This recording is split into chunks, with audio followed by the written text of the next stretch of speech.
দলের সাবেক একজন নেতা, সাবেক সভাপতি এবং একই সাথে ঢাকা জেলা যুব দলের একজন নেতা, তিনি সেখানে প্রবেশ করেছেন এবং একই সাথে শাখা ছাত্র দলের যিনি আহ্বায়ক তিনি এবং বিএনপিপন্থী দুইজন শিক্ষক ঢুকে সেখানে নির্বাচন কমিশনার অফিসে ঢুকে ডিসকাস করেছেন।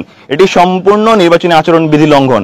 এবং একই সাথে দেখতে পেয়েছি আমরা সেই জায়গায় যখন সাংবাদিকরা সংবাদ গ্রহণ করতে গিয়েছিলেন তখন তাদের সঙ্গে দুর্ব্যবহার করা হয়েছে।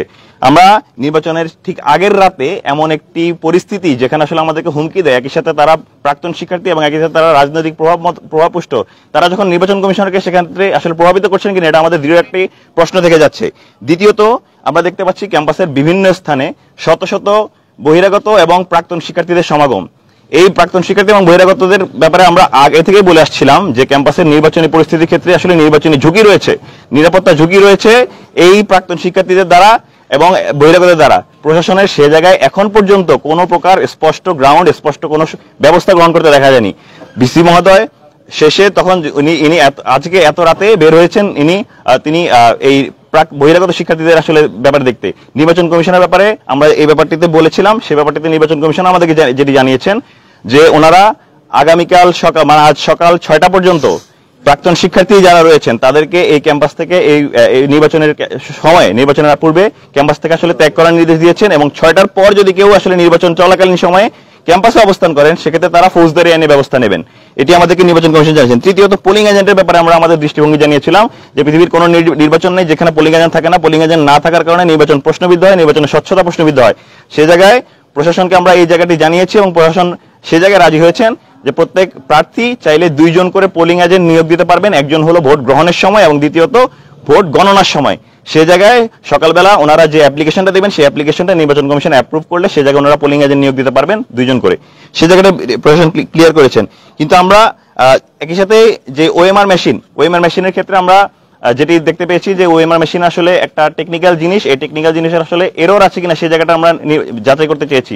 তো আমরা সেই জায়গায় প্রশাসনকে দাবি জানিয়েছি ওএমআর মেশিনের যেন একটা হাই টেকনিক্যাল টিম দিয়ে এই ওএমআর মেশিনের ট্রান্সপারেন্সি যাচাই করা হয়। ওভারঅল যে পরিস্থিতি আপনারা দেখতে পাচ্ছেন এবং একই সাথে সর্বশেষ ডোপ টেস্টের ব্যাপারে প্রশাসন আমাদেরকে কোনো সদুত্তর দিতে পারেনি। ডোপ টেস্ট গতকাল করা হয়েছিল, আজকে পর্যন্ত করা হচ্ছে। ডোপ টেস্টে কারা অংশগ্রহণ করেনি সে তথ্য নির্বাচন কমিশনের কাছে নেই এবং এর সাথে কারা কারা এই ডোপ টেস্টে পজিটিভ এসেছে, নেগেটিভ এসেছে সেই তথ্য নেই। সুতরাং আমরা ধরে নিতে পারছি ডোপ টেস্টটা আসলে একটা ক্যামোফ্লেজ ছাড়া কিছুই নয়।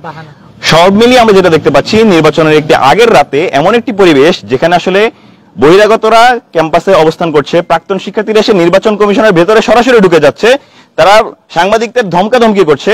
সেই জায়গায় আমরা স্পষ্টভাবে বলতে চাই যে আসলে নির্বাচন ষড়যন্ত্রের মধ্যে চলছে এবং নির্বাচন একটা জাকসু নির্বাচন চরম হুমকির মধ্যে রয়েছে। আমরা স্পষ্ট ভাষায় আমাদের জায়গা থেকে বার্তা দিয়েছি এবং আপনাদের মাধ্যমে বার্তা দিতে চাই 33 বছর পর জাহাঙ্গীরনগর বিশ্ববিদ্যালয়ে যে নির্বাচন অনুষ্ঠিত হতে যাচ্ছে সেই নির্বাচনকে বাধাগ্রস্ত করতে কোনো শক্তি পারবে না। এই ক্যাম্পাসের শিক্ষার্থীরা তাদের ন্যায্য অধিকার দিতে চায়, তারা চায় ভোট দিতে, তারা কাকে ভোট দিবে সেটা তারা নির্ধারণ করবে। নির্বাচন কমিশনের কাজ স্বচ্ছতা নিশ্চিত করা, সুষ্ঠু লেভেল প্লেইং ফিল্ড করা। সেই জায়গায় যদি নির্বাচন প্রশাসন ব্যর্থ হয় শিক্ষার্থীরা তাদের সেই দাবি আদায় করে নেবে। আমরা আশা রাখছি নির্বাচন প্রশাসন এখন যে প্রস্তাবনাটা দিয়েছেন সেই অনুযায়ী তারা সকাল 6টার মধ্যে তারা প্রাক্তন শিক্ষার্থী মুক্ত করবেন এবং একই সাথে নির্বাচনের একটি সুষ্ঠু পরিবেশ আমাদেরকে দেবেন। শেষমেশ আমরা কোনোভাবে অপ্রীতিকর কোনো ঘটনা, হাসিনা আমলের যেই নির্বাচন স্ট্র্যাটেজি ছিল, নির্বাচন স্ট্রাকচার ছিল, সেই নির্বাচন স্ট্রাকচারের কোনো প্রকার রিফ্লেকশন আমরা আগামীকাল পাবো না এবং একটা সুন্দর নির্বাচনের মাধ্যমে শিক্ষার্থীরাই বেছে নেবে তাদেরকে পরবর্তীতে কারা তাদের প্রতিনিধি হবে, তাদের হয়ে কাজ করবে। আমরা এই আশাবাদ ব্যক্ত করছি এবং দৃঢ়ভাবে বলে যাচ্ছি কোনো প্রকার ষড়যন্ত্র আমরা এই জায়গা থেকে সহ্য করবো না। সবাইকে অসংখ্য ধন্যবাদ। ক্লিয়ার করবেন যে ভোট গণনার ব্যাপারে বলা হচ্ছিল যে আসলে কোন প্রক্রিয়া ভোট গণনা হবে, বিভিন্ন প্যানেল থেকেও বলা হচ্ছে যে ওএমআর বা হাতে, এই ব্যাপারে হচ্ছে আপনাদের কোনো আছে কিনা? নির্বাচন কমিশনার থেকে বলা হচ্ছে ওনারা 2টি পন্থায় আসলে ভোট গণনা করতে চান, প্রথমত ম্যানুয়াল এবং দ্বিতীয়ত ওনারা ওএমআর মেশিনের মাধ্যমে। সেক্ষেত্রে ম্যানুয়ালের ব্যাপারে আমাদের কোনো আপত্তি নেই, কিন্তু ওএমআর মেশিনে যদি করা হয় সেক্ষেত্রে ওএমআর মেশিনের মধ্যে আসলে টেকনিক্যাল কোনো এরর রয়েছে কিনা, টেকনিক্যাল কোনো ফল্ট রয়েছে কিনা কিংবা কোনো প্রকার আসলে ম্যানিপুলেশন রয়েছে কিনা সেটি আমরা আসলে একটি টেকনোলজিক্যাল টিম দিয়ে আমরা আসলে যাচাই করতে চাই এবং আমরা প্রশাসনকে সেই দাবি জানিয়েছি। আশা করছি প্রশাসন সকালের মধ্যে সেই ব্যবস্থাটা করে দেবেন। Thank you very much. আর কোনো প্রশ্ন থাকলে আসতে পারে।